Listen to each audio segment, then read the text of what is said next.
REA. REA. REA. REA. Audio. REA Audio. REA Audio. REA Audio. Audio. Audio. REA Audio. Reemployability. Reemployability. It's in the sales process we call it the discovery meeting, right? But it's so much more than that. I've probably done thousands of discovery meetings in my career. You've probably done thousands of times when you've sat down with people either in Afghanistan, when it's a life or death situation, or when it's a business situation, and gone in thinking, I've talked to pizza guys 100 times. I know exactly what he's going to tell me when I ask him, what's your problem with your advertising, right? When I used to sell advertising. But I've been surprised so many times by not assuming and asking. Well, you know what I mean? Yeah, I do. And it's because you're coming at it with real discovery. See, I think the word discovery meeting in the sales world is so casual now that it doesn't even mean what it's supposed to mean. Like if you and I go on an adventure to discover something, it's like, we're just, it's like a little 6-year-old kid who's discovering something for the first time. And she goes to a water park or what, like that's discovery. Like, and no one listens or pursues connections that way anymore. And what I say is if you can, and you can practice this, start to practice with your kids, your spouse, significant other, is when you engage with the intention of pure discovery. And nothing else. I simply want to discover goals and pain points. And until I know those, I'm going to keep working discovery. That, to me, is the secret sauce in how to influence people in low trust times, because nobody does it. And I think that's probably one of the biggest things I learned from you in these past couple of years. I read the book Presence, Amy Cuddy. Yeah. Mm-hmm. And, as I said, I've been through thousands of discovery meetings, but the ability to actually be present that was an epiphany for me, to feel my feet on the ground, to actually look somebody in the eye. And I remember there was a guy that I used to work with at another job that I would ask him a question. He sat in the desk next to me, and I would ask him a question, and he would turn around and he'd take his glasses off and he'd set them down and he would lean forward and look at me. Yeah. That blew me away. How many times do I, with my kids, my daughter says something, my son says something, and I just keep washing the dishes or whatever I'm doing, and I feel like I'm talking, but I'm not talking to them. The ability to be present, that was huge for me. Can you talk a little bit more about what that actually means, and how do you do that when you're on a Zoom call or when you're on a telephone call? It's pure intention. It's the management of energy, right? Leadership's the management of energy, yours and those around you. So a lot of it is intentional. We have to be intentional about our engagements. We only have so much energy to expend every day, and then we need to recover at the end of the day. So I say be real intentional about the expenditure of your energy and how you show up in your engagements, but you should prepare for it. You should, I say, do some diaphragmatic breathing, 3 to 5 belly breaths, and then walk into the engagement. And there's 3 levels of the engagement, Todd. There's narrative, like what you and I are doing right now, which should probably be like 10% of the engagement. There's, listening, like your life depends on it, with pure discovery to get the pictures in their head. That's probably 90% of the engagement. But running behind all of that as a 1.0 operating system in the background is what I call attunement. Whole body, whole spiritual, whole instrument attunement to the person across from you. Nonverbal, fully dialed in, feeling your feet on the floor, just present, holding space for that person. You're literally holding the space in the room for that person. And you think, oh my God, I can't do that. That takes too much time. It takes too much energy. I think it's too much of a risk not to do it in these low trust times. And what I've discovered in decades and decades of doing this is that if I do that, I can get to trust, I can get to rapport, I can get to relationships, I can get to my goals much faster than the people around me, and in some of the most trying conditions on the earth. And, nowadays, adjusters and other listeners on here, they are going through some very low trust times. And people are inundated with, like what you said, they're on their phones while they're talking and they're texting and they're not even looking at the person across from them. You show up and you have this nonverbal presence and you're on your breath and you're connected to your breath and you feel your feet on the floor and you're just pursuing discovery to see the pictures in the head of the other party. And that's your goal.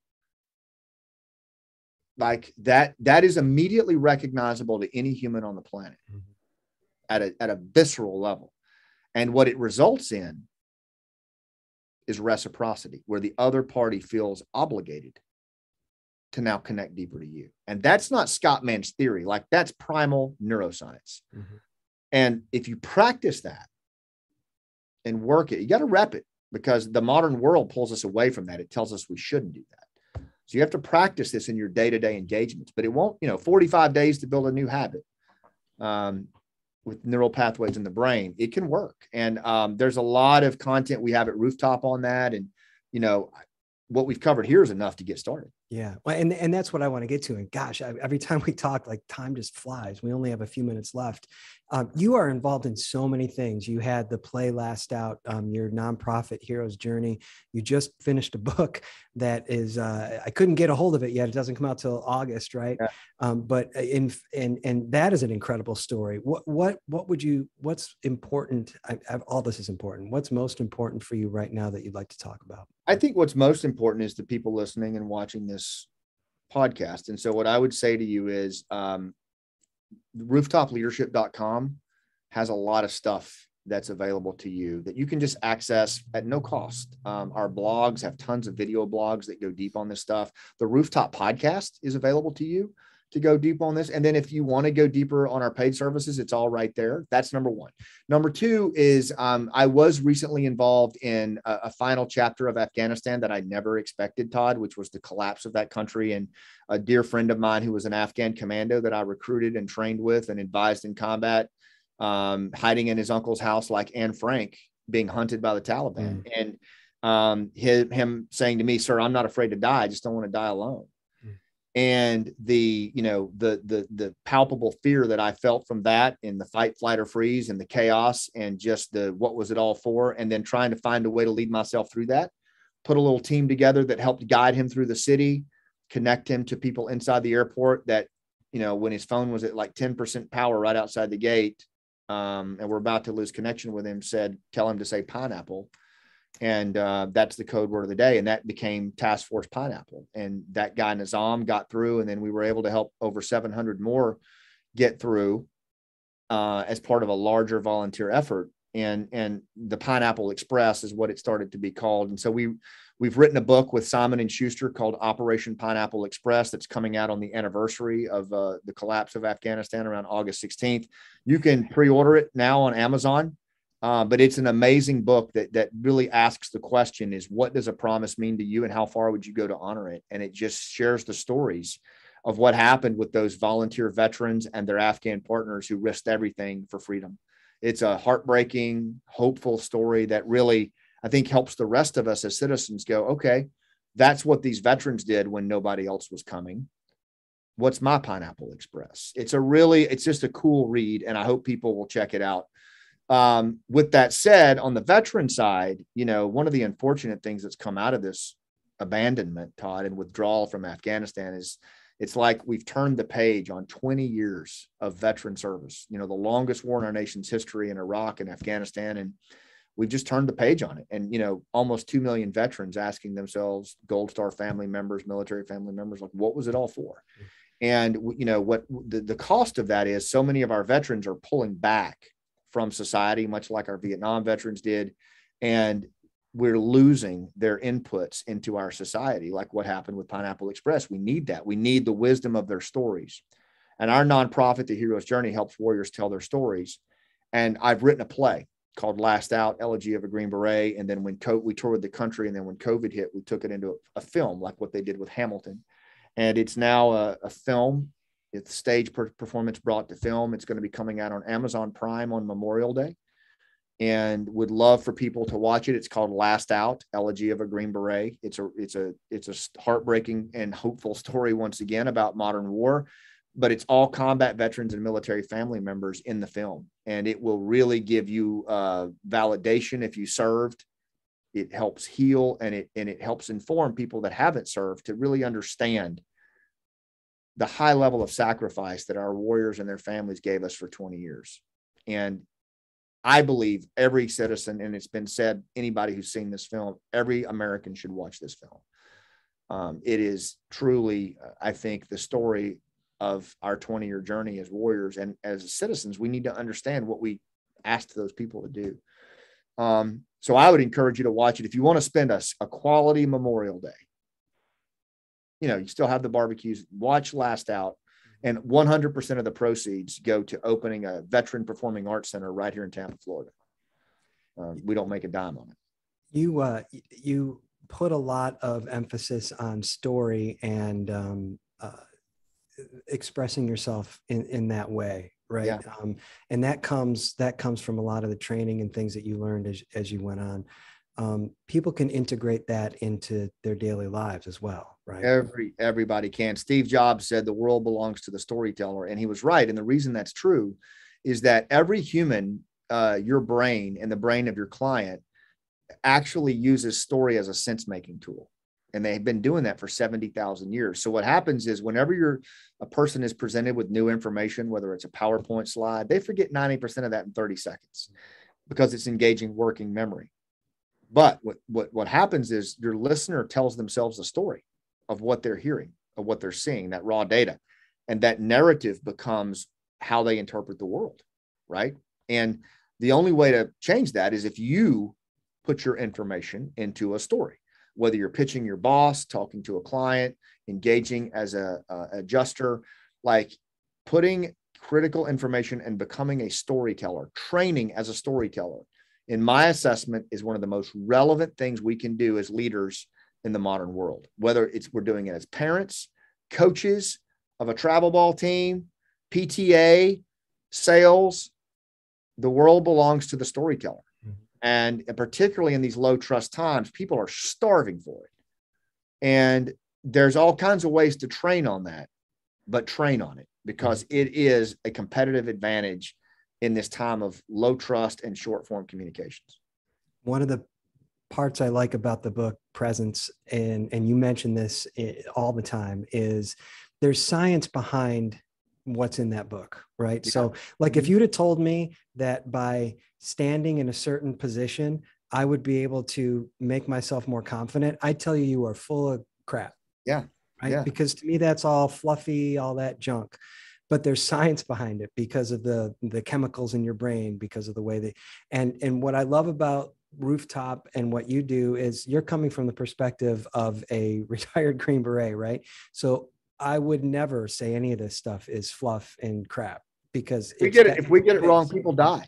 Yeah. If we get it wrong, people die. Mm-hmm. That's the bottom line. If we don't make a connection in 5 minutes, in many cases, we're dead.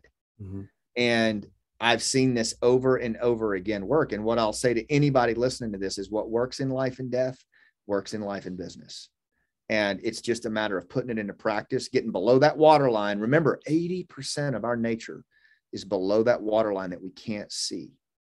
And we've removed ourselves from it. So getting clear on that and moving that needle from, and even if you're a good storyteller, a good listener, move the needle from instinct to skill. Train on it the same way you train on hard skills. It's going to give you a competitive edge, particularly in times of low trust where no one does this. We are out of time, but I've got one more question, if you don't mind. Scott, I don't do you have mind an at extra all. 2 minutes? Absolutely. So our sales team here at Reemployability, we're going through some of the modules on Rooftop. We're going through the R4 section now on battle rhythms. It's awesome for our team. I can tell you all kinds of stories.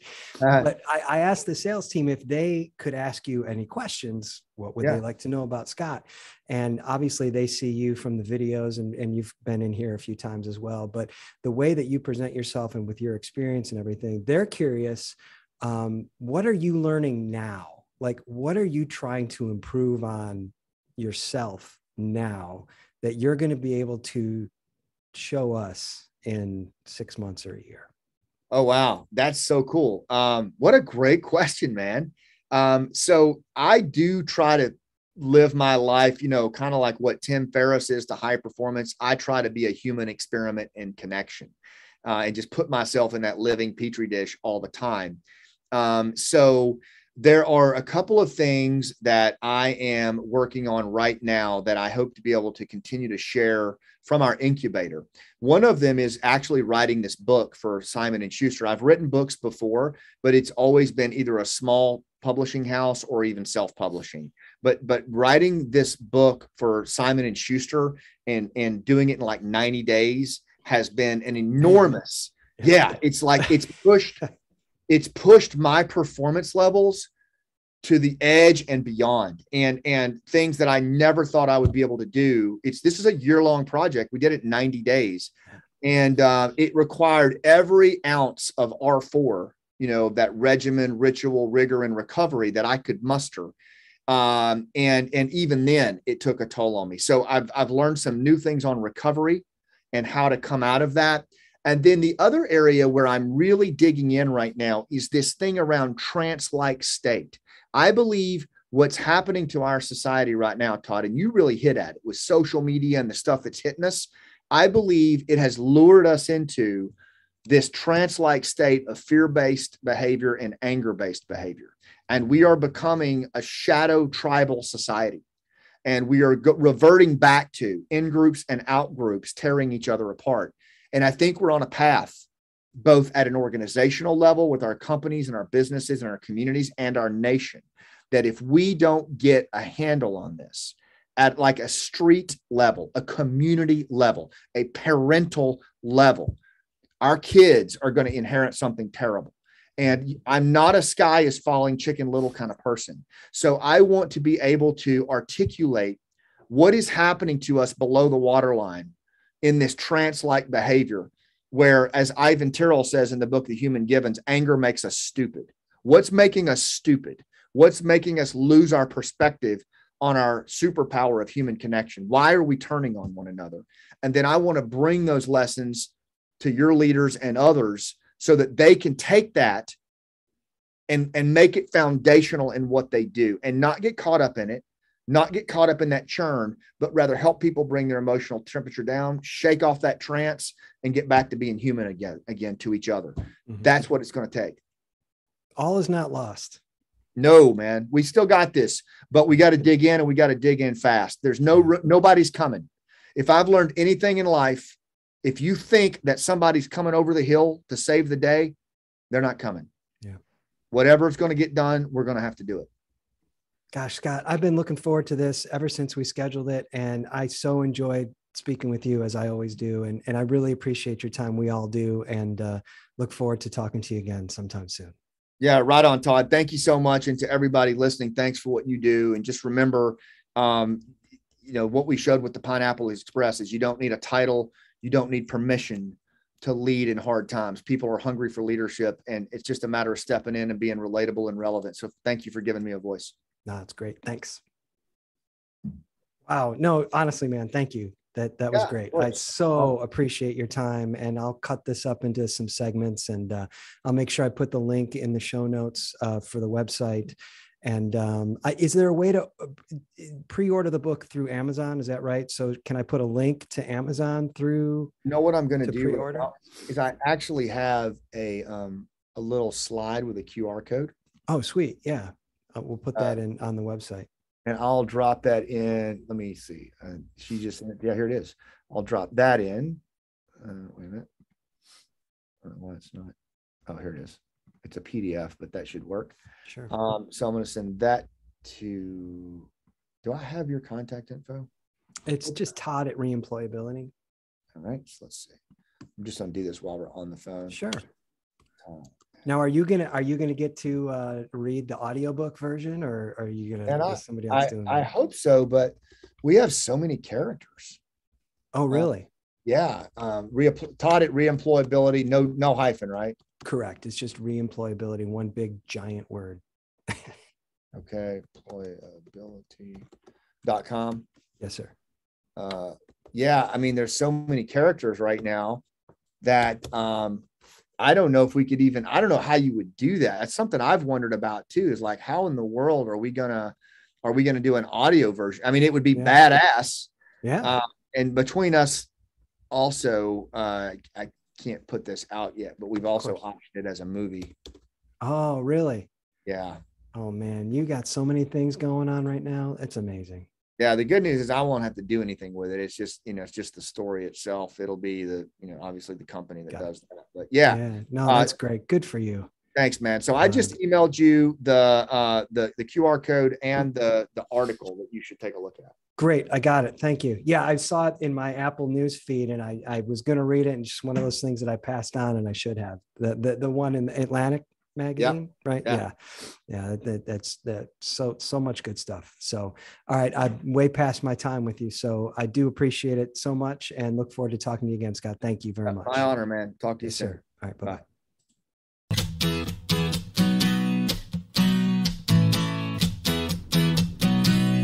Thanks for listening this week to ReAudio. If you have any comments or suggestions for an upcoming episode, please let us know. You can email todd@reemployability.com. Also, please follow ReAudio on Apple Podcasts or Spotify or Stitcher or wherever you get your podcasts. You can also check out more content at listentorea.com. Remember, if you want to learn more about rooftop leadership, visit rooftopleadership.com. We'll also have a link in the show notes to pre-order Scott's new book, Operation Pineapple Express. Thanks again for listening, and have a great week.